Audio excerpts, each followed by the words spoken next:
Je dois d'abord commencer par saluer la hauteur du discours et du message, la profondeur des idées énoncées et la clarté des perspectives tracées par ce message à la nation du chef de l'État. Le contenu de ce message est en droite ligne avec le discours qu'il a délivré hier au centre des expositions à Diamniadio, soulignant les axes principaux du programme qui s'assigne pour ce second mandat de 5 années, Inch'Allah, s'il plaît à Dieu. Vous avez parlé donc de discipline, vous avez parlé de sens civique et de pratique du comportement citoyen. Le président a évoqué ces thèmes depuis quelque temps, il les évoque d'ailleurs, hier et encore aujourd'hui. Cela ne signifie pas que les Sénégalais sont des gens indisciplinés ou des gens qui ne pratiquent pas l'engagement citoyen. Mais le propre de l'être humain est de toujours améliorer son comportement par ce qu'il pense, ce qu'il élabore comme stratégie d'action et par ce qu'il fait au quotidien sur le terrain de l'action.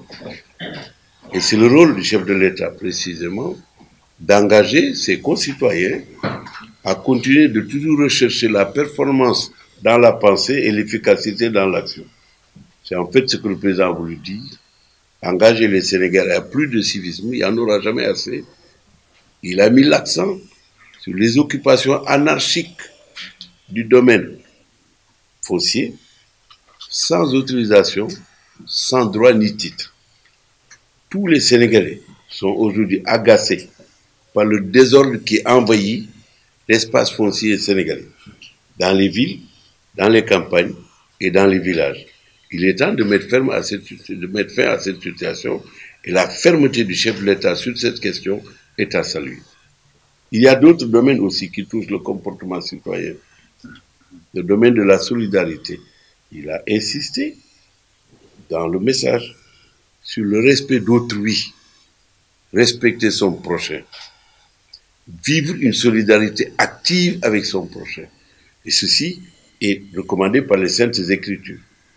Si les Sénégalais ne cultivent pas, ne protègent pas et ne veillent pas à préserver le principe de solidarité nationale, de respect de l'autre, qu'il soit riche, qu'il soit pauvre, qu'il soit à l'aise, qu'il soit dans la déshérence, eh bien ce pays va marcher trop lentement et peut-être même reculer.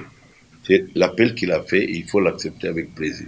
Sur le dialogue politique pour lequel il a lancé un appel à tous les Sénégalais, sans exclusive, c'est bien la formulation qu'il a faite hier dans son discours de prise de fonction pour le deuxième mandat.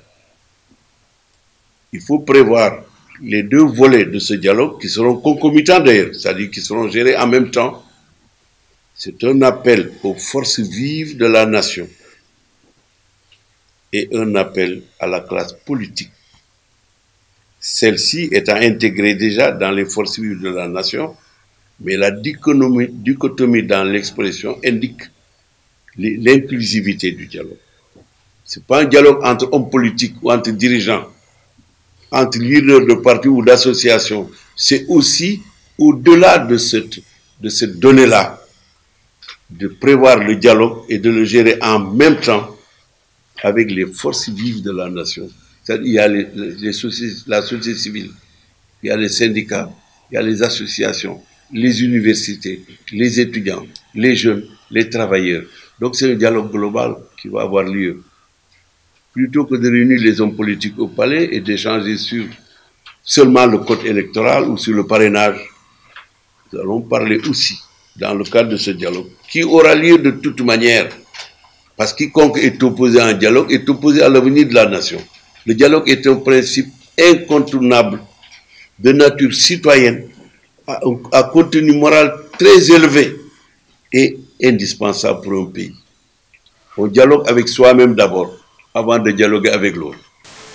Voici donc pour la première question. Il n'était pas nécessaire qu'il en parlât encore aujourd'hui, puisqu'il en a parlé hier, et en des termes choisis, convaincants, précis et objectifs.